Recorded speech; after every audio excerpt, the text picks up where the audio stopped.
वाचता येईल. Of course, a very good evening to respected sir and one and all parents here. Today my topic of discussion is one problem of India which affects the country most. According to my point of view, the one problem that affects the India is poverty, because some people are poor and some children cannot gain proper education. So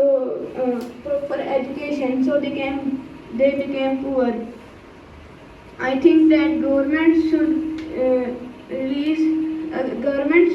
release schemes for the children, and so that they can study well, and all the people in India can get any work, so they become rich. Thank you for listening to me. Very nice. Put your hand on the table.